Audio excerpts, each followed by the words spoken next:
오늘 주시는 하나님 말씀은 마태복음 16장 13절에서 28절 김금영 권사님께서 봉독해 주시고 이어서 할렐루야 찬양대의 찬양이 있겠습니다. 예수께서 빌립보 가이사랴 지방에 이르러 제자들에게 물어 이르시되 사람들이 인자를 누구라 하느냐 이르되 더러는 세례 요한 더러는 엘리야 어떤 이는 예레미야나 선지자 중에 하나라 하나이다. 이르시되 너희는 나를 누구라 하느냐 시몬 베드로가 대답하여 이르되 주는 그리스도시요 살아계신 하나님의 아들이시니이다. 예수께서 대답하여 이르시되 바요나 시몬아 내가 복이 있도다. 이를 내게 알게 한 이는 혈육이 아니요 하늘에 계신 내 아버지시니라.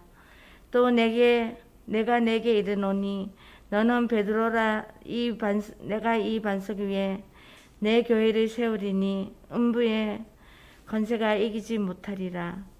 내가 천국 열쇠를 내게 주리니 내가 땅에서 무엇이든지 매면 하늘에서도 매일 것이요 내가 땅에서 무엇이든지 풀면 하늘에서도 풀리리라 하시고 이에 제자들에게 경고하사 자기가 그리스도인 것을 아무에게도 이르지 말라 하시니라.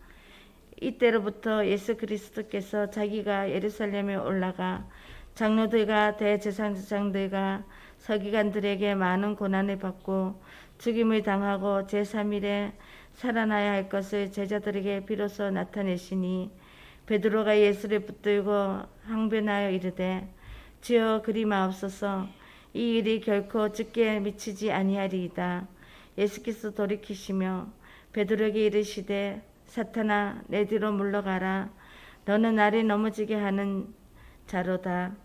내가 하나님의 일을 생각하지 아니하고 도리어 사람의 일을 생각하는도다 하시고 이에 예수께서 제자들에게 이르시되 누구든지 나를 따라오려거든 자기를 부인하고 자기 십자가를 지고 나를 따를 것이니라.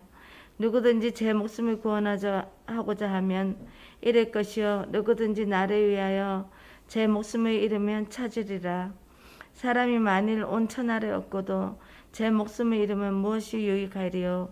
사람이 무엇을 주고 제 목숨과 바꾸겠느냐? 인자가 아버지의 영광으로 그 천사들과 함께 오리니 그때에 각 사람이 행한 대로 다 갚으리라.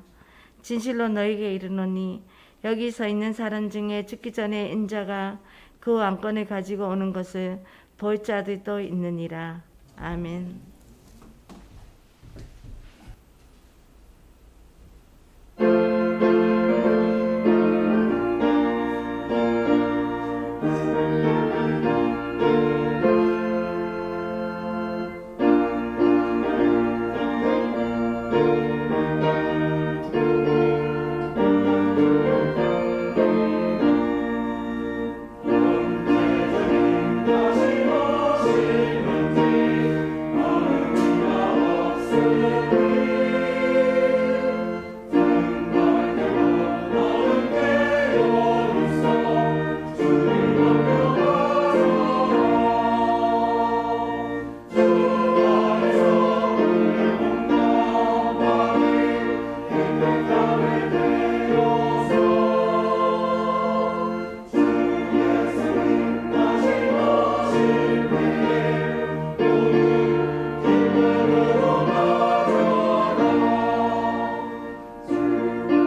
무더위가 기승을 부리고 있습니다. 건강 조심하시고요. 또 연약한 지체들을 위해서 우리가 자주 기도했으면 좋겠습니다. 제자란 스승에게 가르침을 받은 자 또는 훈련 받은 자, 스승을 따르는 자들을 제자라고 합니다. 우리가 예수님을 믿으면 우리는 신자가 됩니다. 믿는 사람, 신자가 되지만 그러나 예수님의 제자가 되려면 훈련을 받아야 합니다. 오늘날 교회에 신자는 많지만 제자가 적다 하는 말은 곧 예수님을 믿는 사람은 많아도 예수님의 제자, 곧 예수님을 닮은 사람, 예수님을 배우며 훈련받는 사람은 적다는 그러한 뜻일 것입니다. 즉 예수님을 팬으로 모시는, 자기가 예수님의 팬이다 생각하면서 따르는 무리들은 참 많은데 정말 그 정신을 배우고 따르고 닮아가고자 몸부림치는 참 제자의 모습을 발견하기 어렵다는 그러한 지적 앞에 서 있습니다. 제자의 길은 때로 고난이 따르고 희생이 따르는 길이지만 주님께서 분명히 기뻐하시는 길이요 영광의 길임이 분명합니다. 우리 모두 예수님을 믿는 신자에서 예수님을 따르는 참 제자가 되기를 간절히 소원합니다. 주님이 육신을 입고 세상에 오셨을 때 예수님을 스승으로 알아보고 만난 사람들이 얼마나 됐을까? 대부분 그냥 지나쳤습니다. 나사렛 동네에서 같이 놀다가 뛰면서 자라는 아이들은 물론이요, 이웃 동네 사람들도 그랬고 갈릴리 지방의 여러 교회에서 많은 사람들이 그냥 저런 친구가 있구나 하고 지나갔습니다. 그뿐 아니라 그가 행하신 많은 이적과 기사를 본 사람들 중에서도 그에게 심지어 병고침을 받은 사람들 중에서도 그를 하나님의 아들로 알아보고 제대로 믿은 사람은 참으로 적었습니다.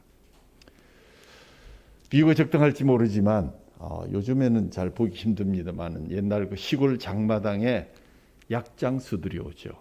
올 때는 그냥 오는 것이 아니라 마술도 하고 차력술도 보여주고, 그래서 이 약장수들이 오면 동네에 있는 아이들까지 포함해서 다 모여듭니다. 그런데 그들이 보여주는 차력술이나 마술을 보기 위해서 따라다니는 것과 같이 무리들은 많았지만 예수님이 행하시는 기적을 보고 대부분 놀랐다는 성경의 기록은 발견하지만 그것을 보고 와 해서 믿었다라고 된 기록은 거의 찾을 수가 없습니다. 무슨 이야기입니까? 예수님이 우리에게 오셔서 그러한 기적과 이적, 우리의 필요를 채워주시는 그러한 일을 하셨음에도 불구하고 진정 그가 하나님의 아들이다, 내가 믿어야 되겠다라고 생각한 사람은 적었다는 것입니다. 그래서 예수님도 오병이어의 기적을 행하신 이후부터 그런 이적을 할 수 있었음에도 불구하고 많이 절제하셨습니다. 왜냐하면 주님 말씀하신 것처럼 저들이 육신의 떡만 구하러 다니는 사람들로 보였기 때문입니다. 그래서 너희가 육신의 떡만 구하는구나, 내가 하늘로부터 내려온 진정한 생명의 떡이거늘 나를 바라보는 것이 아니라 내가 너희에게 주는 그 생명의 떡이 아닌 육신의 떡을 먹기 위해서 나를 따라다니는구나. 오늘날도 마찬가지입니다. 육신의 떡, 즉 건강이나 재물이나 마음의 평안이나 성공 얻기 위해서 몰려드는 무리들이 많이 있다 하고, 또 그들이 모여서 자기들끼리 성을 쌓고 교제도 하고 진을 치고 있지만 진정 그분을 따르려고, 그분을 스승으로 모시려고 훈련을 자처하는 그러한 제자들은 참으로 적다는 것, 우리는 오늘의 현실로 받아들여야 할 것입니다. 제자로 부름받은 사람들 중에서도 예수님을 정확하게 보지 못한 제자들조차도 자신들의 출세와 성공의 도구, 기회로 삼았던 사람들이 많이 있음을 우리는 성경에서 알 수가 있습니다. 야, 저 정도 능력만 갖고 있다면 이 로마 정부를 끌어내리고 이스라엘을 독립시켜서 정권을 잡고 그리만 되면 자신들이 한 자리씩 차지할 줄로 기대하고 있었습니다. 요즘도 어떤 정치적인 보수를 따라다니면서 팬데믹 정치를 구사하고 정권을 잡을 때 한자리 할 것이라는 기대를 가짐으로 인해서 그 뒤를 따르는 패거리들이 참 많죠. 야고보 요한의 어머니가 두 아들을 예수님께 직접 인사청탁까지 했던 낯뜨거운 해프닝도 성경에 기록되어 있습니다. 당신의 나라가 임할 때 내 아들 중에 하나는 우편에 하나는 좌편에 이렇게 앉게 해 주십시오. 또 이런 인사청탁을 듣고 있던 다른 제자들이 화가 나서 우리들 중에 누가 높은 순수냐, 우리 번호를 미리 정해야 되겠다고 다투기까지 했는데, 이때 예수님이 제자들에게 누구든지 어뜸이 되고자 하면 섬기는 자가 되어야 된다 하는 그런 말씀을 주신 기록도 남아 있습니다. 오늘 본문의 앞장인 마태복음 15장에도 떡 7개와 작은 생선 2마리를 가지고 축사하시고 남자만 4,000명, 여자아이를 다 합치면 한 2만 명 정도가 배불리 먹고 7 광주리가 남았다는 기사가 나오게 됩니다. 그 기적을 체험한 사람들은 예수님을 따르면 적어도 먹을 걱정은 하지 않아도 되겠다. 뭐 소득 주도 성장이든 기업 주도 성장이든 큰 실험 들 수 있겠다. 좋은 일 생기고 배부르게 먹고, 이제는 예수님은 그들이 단지 떡을 먹고 배부른 까닭에 자기를 찾았다고 지적하고 계시는 것을 보면서 이 무리들은 예수님이 예루살렘에 입성하실 때 종려나무 가지를 흔들면서 큰 소리로 환호하고, 이분이야말로 로마의 압제에서 우리를 독립시킬 왕이다 라고 생각했는데, 예수님이 붙잡혀서 재판을 받고 바라바와 예수님 중에 누구를 놓을까 했을 때 그들이 더 큰 목소리로 바라바를 놓아주고 예수님을 십자가에 못 박으라고 소리쳤던 그 무리가 바로 이 무리들이다. 이처럼 무리는 예수님을 따르다가도 자신에게 유익이 되지 않으면 떠나버리는 자기중심적인 사람들입니다. 그러나 참 제자는 육신의 이익을 추구하지 않습니다. 무리와는 달리 하나님 나라의 진정한 가치를 추구합니다. 그래서 주님은 우리가 무리가 아닌 제자가 되기를 간절히 원하고 계십니다. 우리 교회에서 일찍이 독서 클럽이 있었을 때 읽었던 책 중에 하나가 바로 팬인가 제자인가. 이게 영어 원문의 제목은 Not a fan, 팬이 아니다. 누가? 제자란 completely committed followers, 즉 온전히 헌신적인 추종자가 제자이다. 단지 그분의 묘기를 보기 위해서 또 그분의 이야기를 듣기 위해서 몰려드는 그러한 팬이 되어서는 안 된다 하는 그런 책을 카일 아이들먼이 썼죠. 그게 유명한 구절이 있는 구절입니다. 팬은 와서 환호하다가 사라져버리는 사람입니다. 그러나 제자는 와서 죽고 섬기는 사람입니다. 예수님이 원하는 것은 세상과 예수님을 동시에 추구하면서 매번 저울질하면서 이번에는 어디로 가고 이번에는 어디로 가고 양다리를 걸치는 그런 사람이 아니라, 그래서 예수님은 양다리를 걸친 자신의 편을 끌어모아서 자기 팔로워들을 늘리는 그러한 세상의 수법을 쓰지 않습니다.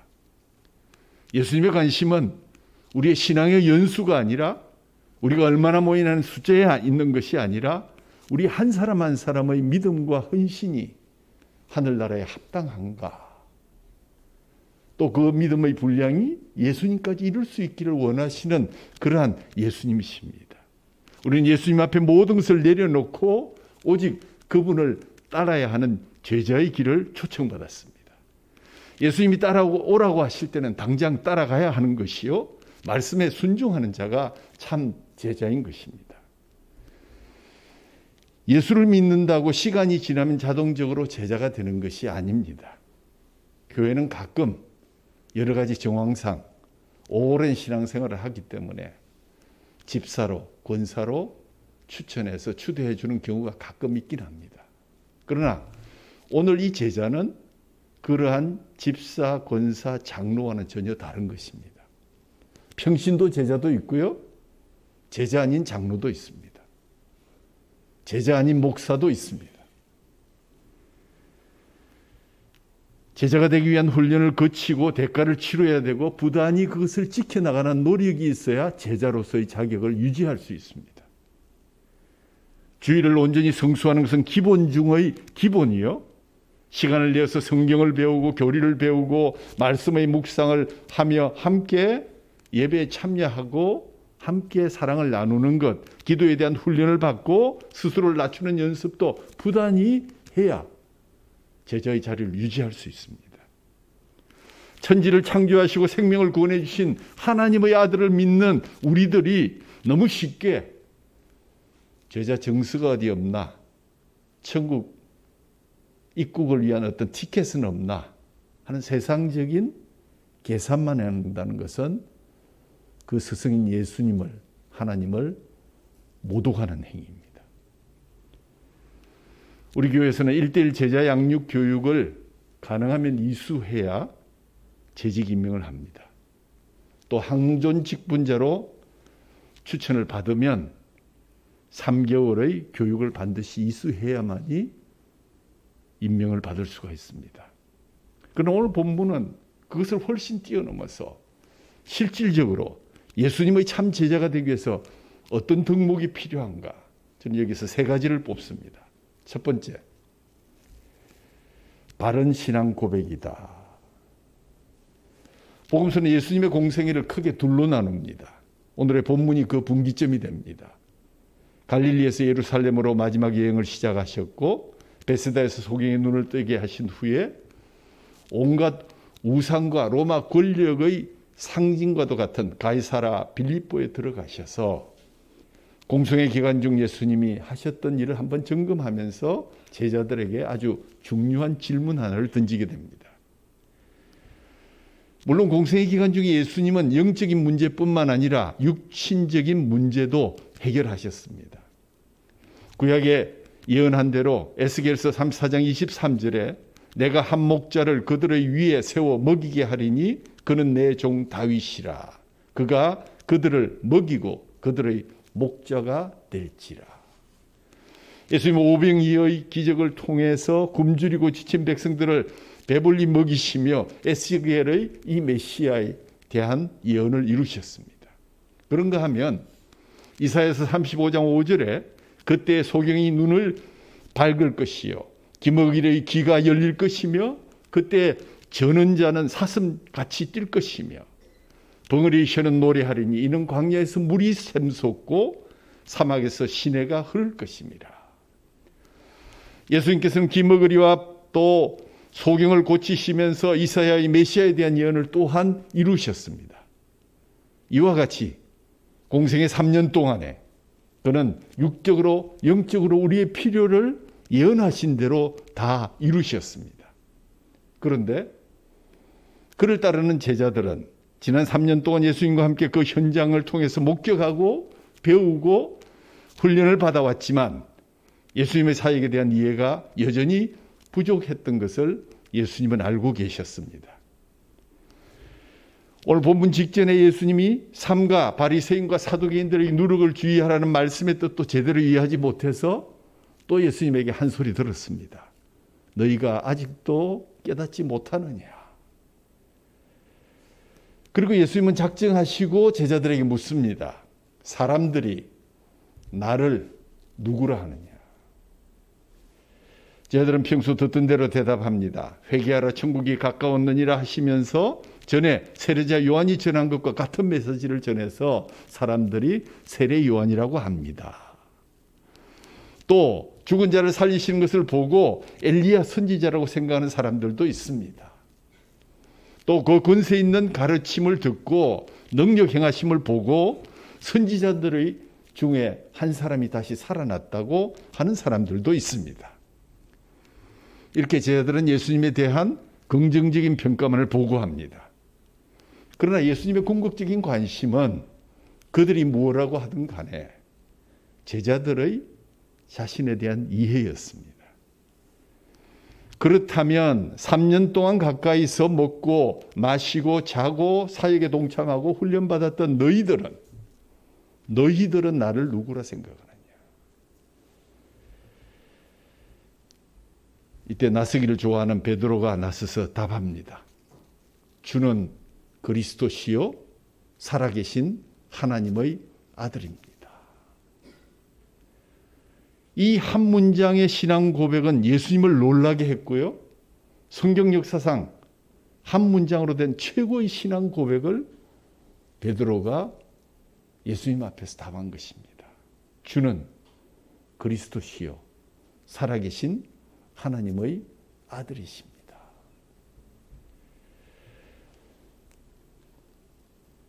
그 표정이 나오지 않았지만 아마 예수님이 너무 기뻐서 입이 거의 그냥 이만큼 올라가셨고 많이 흥분하셨던 것 같습니다. 왜냐하면 베드로를 칭찬하시면서 그의 바른 신앙 고백 위에 예수님이 예수님의 교회를 세우시겠다고 약속하셨고 천국 열쇠를 주시면서 그의 기도를 손수 하늘에서 듣고 내가 응답해 주겠다고 말씀하셨습니다. 예수께서 대답하여 이르시되 바요나 시몬아 네가 복이 있도다. 이를 내게 알게 한 이는 혈육이 아니요 하늘에 계신 내 아버지시니라.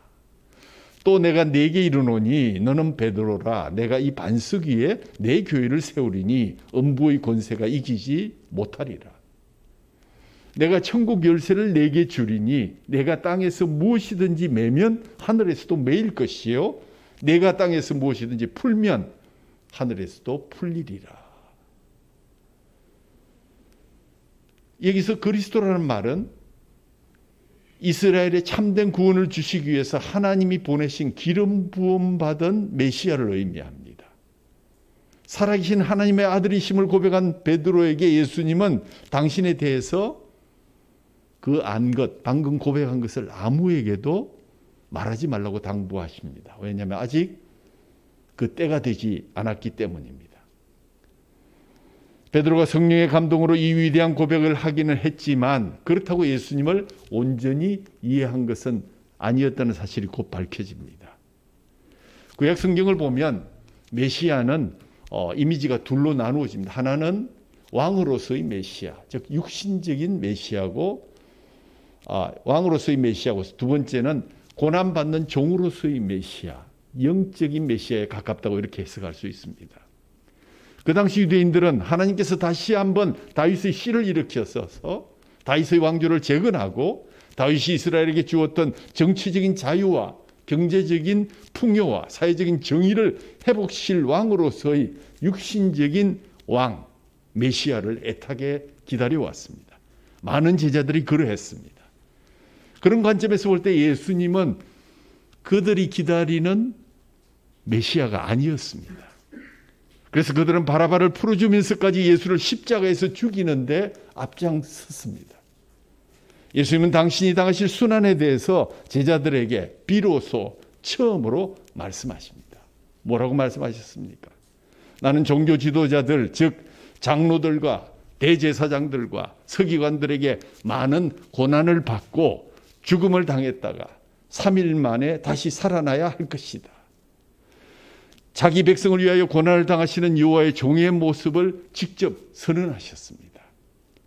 아마 제자들이 큰 충격을 받았던 것 같고 즉각적으로 민감한 반응을 보입니다. 예수님이 메시아로서 이스라엘 왕으로서 오르시려면 그동안 예수님을 따랐던 자기들도 무엇인가 영화를 누리지 않을까 기대했던 그 기대가 이 한마디에 다 무너졌기 때문입니다.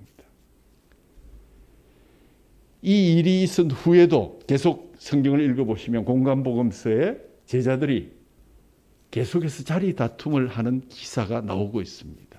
아마 그들의 이 그릇된 메시아관은 성령이 그들을 깨우쳐 주기까지 주님의 부활을 확실히 확신할 때까지 그들은 고정된 관념으로 우리의 메시아는 우리를 해방시키시고 육신의 왕으로서 이 땅을 다스려서 이 땅에 정의가 행해지는 그러한 메시아여야 된다 하는 그러한 사상을 뿌리 깊게 자리 잡고 있었던 것 같습니다.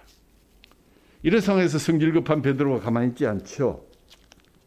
주여 그리 마옵소서, 이 일이 결코 주께 미치지 아니하리이다. 얼핏 들으면 예수님을 위하는 것처럼 들리지만 실상은 자기들의 기대를 다시 살리기 위한 하나의 발악입니다. 선생님이 고난을 당하고 죽으시다니요. 말도 안 됩니다. 누구 맘대로 그렇게 한단 말입니까? 당신 맘대로 죽을 수 있는 게 아니에요. 죽으면 안 돼요. 하는 것이 베드로의 급박이었습니다.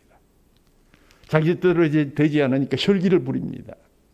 항변하다라고 번역이 되어 있지만 나중에 예수님이 사탄을 향해서 부르짖을 때 썼던 그 동서와 동일한 것. 스승을 마구 꾸짖었다는 것입니다. 베드로의 행동은 아직도 변화되지 못한, 선생님을 제대로 알지 못하는 제자들의 모습을 배변하고 있는 것이었습니다. 이에 대한 예수님의 반응은 거의 노여움에 가까운 단호함이었습니다. 사탄아, 내 뒤로 물러가라. 너는 나를 넘어지게 하는 자로다. 내가 하나님의 일을 생각하지 아니하고 도리어 사람의 일을 생각하는도다. 여기서 우리는 제자는 사람의 일을 생각하는 것이 아니라 하나님의 일을 생각해야 된다라는 메시지를 확실하게 받습니다. 바른 신앙 고백으로 칭찬을 들었던 베드로가, 천국의 열쇠까지 받았던 베드로가 졸지에 사탄이라고 불려집니다. 그러므로 인간은 어느 누구도, 교황이도 누구도 어떤 사람도 무흠할 수 없다라는 사실을 우리는 발견하게 되는 것입니다. 초대 교황으로 추앙받았던 베드로를 보면 그 답이 명백해집니다. 그가 성령의 인도하심을 받아 하나님의 지혜로 답변했을 때는 주님을 기쁘시게 하는 신앙 고백을 했지만 하나님의 뜻을 제쳐준 채 인간적인 생각이 앞섰을 때 예수님의 진노를 사고 실망시키시며 사탄의 앞잡이로 그렇게 지목을 받았습니다. 그분은 고난받는 종으로 오셨습니다. 십자가에서 죽으시고 부활하심으로 이 세상을 구원하시기 위해서 오신 그리스도시요 살아계신 하나님의 아들이심을 고백하면서도 자신들의 욕심과 자신들의 기대에 벗어나는 메시아를 용서할 수 없던 인간의 사악함을 다시 한번 생각해 봅니다. 무엇보다도 먼저 주님에 대한 바른 이해와 신앙의 고백이 있을 때 참 제자로 주님을 따라갈 수 있고요. 사람의 일을 생각지 아니하고 하나님의 일을 생각해야만 이 고백을 유지할 수 있다는 사실을 우리는 발견하게 됩니다. 제자는 바른 신앙 고백을 하면서 하나님의 일을 생각하는 사람이다. 1번 결론입니다. 두 번째, 자기 십자가입니다. 실망하고 노하기까지 하셨던 예수님께서 제자들에게 실질적인 액션 플랜을 제시합니다. 아무리 좋은 신앙 고백을 한다 할지라도 너희들이 이러한 액션 플랜을 따르지 아니하면 나를 따라올 수 없다. 제자가 될 수 없다는 것입니다. 자신이 어떤 메시아인지를 선포하신 예수님은 이제 자신을 어떻게 따라와야 하는지를 구체적으로 말씀해 주십니다. 이에 예수께서 제자들에게 이르시되 누구든지 나를 따라오려거든 자기를 부인하고 자기 십자가를 지고 나를 따를 것이니라. 예수님을 따르는 제자가 되려면 우선 두 가지 조건이 충족되어야 하는데 하나는 자기를 부인하는 것, 두 번째는 자기의 십자가를 지는 것, 그리고 예수님을 따르는 것입니다. 첫 번째 자기를 부인하는 것. 자신을 부인하라는 말은 자존감을 버리고 무조건 자기를 낮추라는 이런 말이 아닙니다. 하나님과의 관계에서 이해할 수 있어야 됩니다. 자기를 부인하는 것이 사람은 여태껏 자기중심적으로 자기가 인생의 주인이어 되어서 살던 자기중심의 그 인생관이 이제는 내 인생의 주인이 하나님이시다. 하나님 중심의 삶을 살아가는 것, 그것이 자기를 부인하는 첫걸음입니다. 전에는 자기 하고 싶은 대로 자기의 만족함을 위해서 살았는데 이제는 하나님을 위해서, 하나님은 어떤 것을 좋아하실까? 하나님의 뜻대로 살아가기를 원하는 것이 바로 자기를 부인하는 단초가 됩니다. 제자는 스승의 본을 따라야 합니다. 예수님은 어떻게 자기 부인의 본을 보였었습니까? 예수님께서 종교주의자들에게 잡히시기 전날 밤 겟세마네에서 3번씩이나 간절히 기도한 제목이 무엇입니까? 예수님이 십자가를 지는 고난의 잔이 자기에서 지나가기를 바라셨습니다. 아빠, 아버지여, 아버지께서는 모든 것이 가능하지 않습니까? 이 잔을 내게로부터 옮겨 주시옵소서. 얼마나 그 고통이 힘들었더라면. 그런데 그는 곧 이어서 그러나 나의 원대로 마옵시고 아버지의 원대로 하옵소서라고 마무리 지었습니다. 예수님은 자신의 뜻을 가지고 계셨지만 그 뜻을 따르지 않고 하나님 아버지의 뜻을 따랐습니다. 그래서 십자가를 지셨고 자기를 부인했습니다. 내가 나를 다스리는 것이 아니라 주님이 나를 다스리고 하나님이 나를 통치하는 것이 바로 내 자신을 부인하는 것이다. 두 번째는 자기 십자가를 지라는 것입니다. 자신의 십자가를 지는 것은 자신이 전에 반항했던 권위에 복종한다는 의미를 가집니다. 예수님께서 하나님의 뜻에 복종한다는 것은 세상을 구원하기 위해서 십자가 위에서 죽어야 함을 뜻했습니다. 제자의 삶은 자기의 십자가를 지는 삶입니다. 이것은 누구나 예수님처럼 십자가에 다 매달려서 죽으라 이런 뜻이 아닙니다. 십자가를 지는 삶은 예수님께서 십자가를 지심으로 이루신 구속의 사역에 참여하는 삶입니다. 자기의 유익을 구치 아니하고 오직 그리스도와 그의 복음을 위해서 살아가는 삶이 자기 십자가를 지는 삶입니다. 헬라 원문을 보면 세 개의 명령이 나옵니다. 자기를 부인하라. 두 번째는 자기의 십자가를 지라. 세 번째는 그리고 나를 따르라. 이 세 가지 동사가 나오는데 첫 번째 부인하라와 십자가를 지라는 과거 명령입니다. 지금 즉시 자기를 부인하고 지금 즉시 자기의 십자가를 지고 주님의 뜻을 이루기 위해서 희생을 각오하고 지금 당장 구속의 사역에 참여하는 결단을 내려라 하는 그러한 시제를 사용하고 있다는 것을 우리가 유의해야 할 것입니다. 그런데 세 번째 단어인 주님을 따른다, 예수님을 따른다는 시제는 현재형으로 되어 있습니다. 이 현재형이라는 것은 그 의미는 자기를 즉시 부인하고 자기 십자가를 치고 난 그 결단 후에는 계속해서 끊임없이 주님을 따르라는 그러한 의미를 갖고 있습니다. 주님의 제자들은 주님 앞에 가는 그날까지 계속해서 주님을 따라가며 그 뜻대로 순종해야 할 것입니다. 언제까지? 주님 부르시는 그날까지요. 토마스 아 캠피스 그리스도를 본받아라는 그런 책에서 이런 말을 남겼습니다. 그리스도인은 십자가에서 도망칠 수 없습니다. 십자가를 피한다면 이미 그리스도를 따르는 자가 아닙니다. 밖으로 도망쳐도 십자가가 있고요. 안으로 숨어도 거기 십자가가 있을 것입니다. 당신이 크리스찬이라면. 위로 올라가도 십자가가 기다리고 있고 밑으로 파고들어도 십자가가 있을 것입니다. 참고 순종하며 당신의 십자가를 지십시오. 그리하면 마지막에는 그 십자가가 당신을 져줄 것입니다. 그렇습니다. 십자가 없이는 면류관도 없고 희생 없이는 성공도 없습니다. 예수님의 제자들은 자신의 십자가를 피하지 않았습니다. 베드로는 로마에서 십자가에 거꾸로 매달려 죽었고 사도 바울은 참수형을 당했습니다. 바돌로메는 온몸에 가죽이 벗겨져서 죽었고 도마는 인도에서 창에 찔려 죽었다고 전해집니다. 이들이 죽음조차 두려워하지 않은 것은 주님이 가신 그 십자가의 길을 자기를 부인하고 자기의 십자가를 지고 끝까지 기꺼이 기뻐하며 감사하며 따랐기 때문입니다. 두 번째 덕목은 십자가였습니다. 세 번째는 목숨입니다. 25절 누구든지 제 목숨을 구원하고자 하면 잃을 것이요 누구든지 나를 위하여 제 목숨을 잃으면 찾으리라. 여기서 목숨을 잃는다는 것은 지금 당장 여러분 목을 다 내놓으라 이런 얘기가 아닙니다. 이 표현은 생명을 다해서 헌신한다는 의미입니다.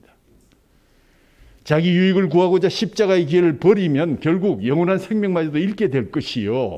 그러나 예수님과 복음을 위해서 자기 애와 자기 욕심을 부인하고 하나님의 생명으로 충만한 삶을 살게 되면 영원한 생명에 이르게 될 것이다. 사 즉 생, 죽으면 살리라 하는 그런 말씀을 지금 하고 계십니다. 이 공감복음이 기록될 당시 성도들은 예수님을 믿기 위해서 가족이나 직업을 포기해야 됐고 심지어 생명까지도 포기해야 될 위협에 직면해 있었습니다. 재판관들은 예수님을 부인하고 황제 만세를 한 번만 외치면 살려주겠다고 유혹했지만, 그래서 많은 사람들이 말 한마디로 목숨을 건지긴 했지만 많은 십자가의 제자들은, 성도들은 십자가를 지고 처형당할 각오를 하고 예수님의 뒤를 끝까지 따랐습니다. 예수님께서는 그들의 믿음과 희생을 영생으로 갚아주셨습니다. 그리고 그들이 흘린 순교의 피는 헛되지 않아서 결국 로마는 313년에 기독교를 국교로 공인하게 되었습니다. 프랑스에 가면 광야박물관이라는 곳이 있습니다. 이 박물관은 18세기 프랑스에서 있었던 개신교 박해를 피해서 성도들이 들판이나 산지에 비밀리에 모여 예배를 드리면서 생겨난 역사의 현장과 유물을 보관하고 있는 곳입니다. 당시 예수님을 믿다가 붙잡힌 성도들은 온갖 고난을 겪으면서 추위와 굶주림 속에 죽어가야 됐고, 남성들은 노예선으로 끌려가서 죽을 때까지 손목과 팔목에 쇠고랑을 찬 채 노를 저어야만 했습니다. 이 박물관에는 파손된 노예선에서 나온 것으로 여겨지는 조그마한 나무 판이 전시되어 있는데 거기에는 이와 같은 글이 적혀 있습니다. 주님, 저로 하여금 제 손목의 쇠고랑을 당신과의 혼인반지로 삼게 하시고 제 발목의 쇠고랑을 당신의 사랑의 사슬로 여기게 하옵소서. 이렇듯 믿음의 선인들은 신앙을 지키기 위해서 순교까지도 기꺼이 감당했습니다. 이 시대는 우리에게 순교를 요구하고 있지 않습니다. 왜요? 우리에게 그만한 믿음이 없었을 것 같습니다. 그러나 우리는 복음의 빚진 자로서 순교자적인 정신을 가지고 제자의 삶을 목숨을 걸고 살아가야 하는 것이 마땅합니다. 왜요? 이미 죽었던 우리들이 그분으로 인해서 살아났기 때문입니다. 박해의 현장에서 제자의 길을 따르려고 순교하는 자가 아직도 우리는 알지 못하고 우리는 보지 못하지만 참으로 많다는 사실을 여러분 기억하시기를 바랍니다. 지난달 미국 출타 중에 미국 EPC 복음주의 장로교 개혁파 총회에서 한 주제 강의가 눈길을 끌었습니다. 2000년부터 10년 동안 193만 명의 순교자가 있었다. 우리는 이러한 시대에 살고 있는데 우리는 어떻게 이 돌파구를 뚫고 나갈 것인가? Prepare to stand in times of persecution. 박해의 시대를 견뎌내기 위해서 준비하라. 이 20세기에 무슨 뚱딴지 같은 소리냐고 여러분 얘기하실지 모르겠습니다. 그러나 그들은 심각했습니다. 그들의 도구가 필요하며 그들은 어려움 속에서도 그들에게 직접 지금 순교 위협이 오지 않았지만 이 순간 전 세계에 매년 20만 명이 넘는 순교자가 있다는 사실, 점점 더 증가되고 있다는 사실에 그들은 어떻게 이 박해의 시대를 우리가 견뎌낼 것인가? 기도해야 된다. 준비해야 된다. 논의하고 기도하고 찬송하는 그들을 바라보면서 그들이야말로 참 진정 제자들이라 하는 그런 생각을 하게 됐습니다. 여기 화면에 보이는 분이 바로 터키에서 2년간 옥살이를 했던 앤드류 브론슨 목사님의 그 비디오를 통한 간증이 그날 있었고, 그들은 자기 십자가를 지고 이웃의 고난에 동참하는 참 제자들로서 모여서 이들을 위해서 기도하고 우리가 어떻게 지원하며 우리에게 닥친 박해와 고난으로 삼고 그것을 어떻게 이겨낼 것인가 하는데 머리를 모으고 기도하고 있었습니다. 그 나눠진 교제 안에 좀 충격적인 말을 발견하게 됐습니다.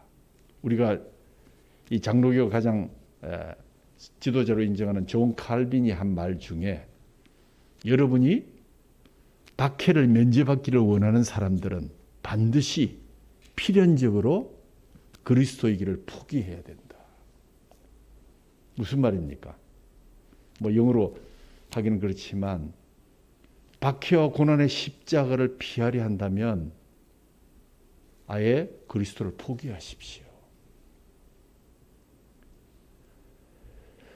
제자의 삶은 그리스도와 복음을 위해서 헌신하는 것을 넘어서 생명까지도 내어놓을 수 있는 결단을 요구합니다.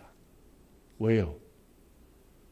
우리가 이미 죽었는데, 절대적으로 부패했는데, 도저히 용서받을 수 없었는데 우리가 생명을 받았기 때문에 원하신다면 우리의 생명을 내어놓겠습니다라는 각오는 되어 있어야 된다는 것입니다.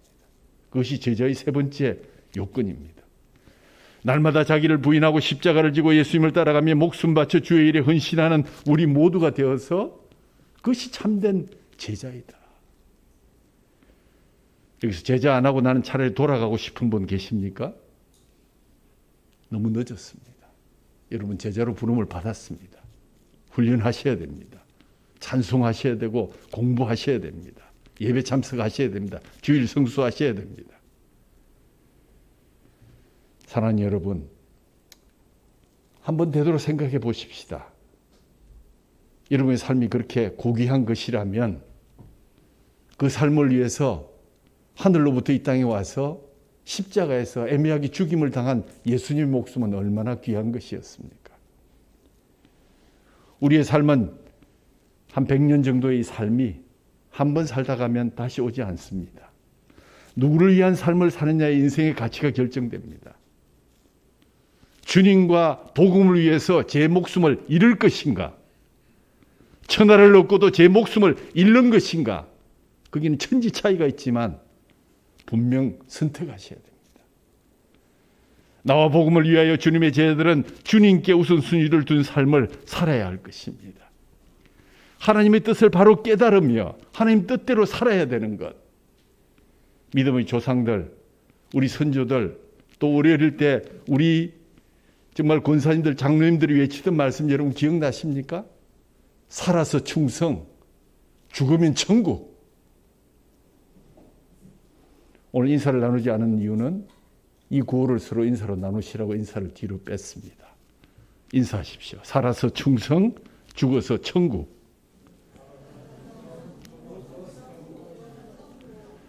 예, 여러분이 복된 길로 들어오셨습니다. 잘 오셨습니다. 누구든지 이 엄란하고 죄 많은 세대에서 나와 내 말을 부끄러워하면 인자도 하나님의 영광으로 거룩한 천사들과 함께 올 때 그 사람을 부끄러워하리라. 우리가 주님을 부인하고 복음을 부끄러워하며 주님의 뜻대로 살지 않으면 마지막 날 주님께서 심판주로 이 땅에 다시 오실 때에 우리를 부끄러워하시겠다는 것입니다. 십자가 없는 진정한 생명은 없습니다. 십자가 없는 면류관은 없습니다. 제자는 바른 신앙 고백을 해야 됩니다. 입으로 시인할 뿐만 아니라 그 고백을 살아내셔야 합니다. 두 번째는 제자는 자기를 부인하고 자기 십자가를 지고 끝까지 주님을 따라가야 합니다. 그리고 제자는 예수님과 복음을 위하여 목숨을 걸 각오로 헌신하여 영생을 얻은 자입니다. 의의 면류관, 생명의 면류관을 받기는 원하면서 십자가는 노 땡큐, 박해는 원치 않습니다. 그 말은 성립되지 않습니다. 주님이 우리를 위해서 목숨을 버리셨다면 그분을 따르는 제자들인 우리는 기쁨과 감사함으로 주님과 복음을 위해서 목숨을 원하신다면 그 목숨을 던질 각오로 우리의 삶을 치열하게 살아가야 할 것입니다. 스펄전 목사님의 말씀을 들려드림으로 설교를 마무리합니다. 여러분은 그리스도를 따르는 자들을 쫓으라고 요구받지 않습니다. 여러분은 그리스도 그분 자신을 따르라고 요구받고 있습니다. 십자가 없는 진정한 생명은 없고요. 십자가 없는 면류관은 없습니다. 이미 우리는 돌아갈 수 없습니다. 짧은 삶을, 이왕 삶을 살아가는 믿음의 삶을 충성되게 살아서 부르시면 그날 천국으로 들어가는 저와 여러분 되기를 주님의 이름으로 축원합니다. 하나님 아버지 감사합니다. 보잘것없는 죄인들의 삶을 죽음에서 삶으로 바꾸시고자 십자가를 지시려 이 땅에 오셔서 우리를 그저 당신을 구경하는 팬이나 무리에서 당신의 제자로 삼으시고자 바른 신앙 고백을 하고 그 고백을 삶으로 살아내며 자기를 부인하고 자기 십자가를 지고 끝까지 주님을 따르며 주와 주의 복음을 위해서 목숨까지도 내어놓는 그러한 일사천리의 각오로 주님 앞에 나아가기를 원합니다. 우리는 그리스도를 따르는 자들을 쫓으라는 요구를 받고 있지 않고 그리스도 그분 자신을 따르라는 그러한 요청에 서 있습니다. 주님을 따라가는 귀한 제자들이 되게 하여 주옵소서. 우리에게 주시는 살과 피를 매주일 우리에게 공급해 주시는데 이것 또한 어느 날 주와 주의 복음을 위해서 쓰임 받으려면 우리가 주님 앞에 기꺼이 내어놓는 삶을 살아가시라고 우리에게 오늘도 우리를 주의 만찬으로 초대해 주셨습니다. 뿐만 아니라 주님이 약속하신 대로 주님이 이 땅에 재림할 때 우리 속에 있는 그 주님의 피로 새겨진 십자가를 보시고 우리를 다시 일깨워 부활의 다음 열매로 함께 천국에 들어가게 하겠다고 약속하셨습니다.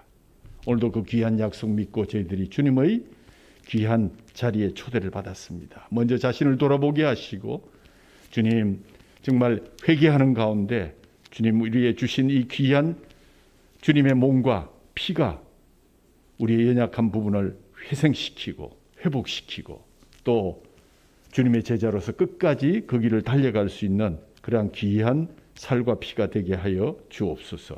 우리 주 예수 그리스도 이름으로 감사하며 기도하옵나이다. 아멘.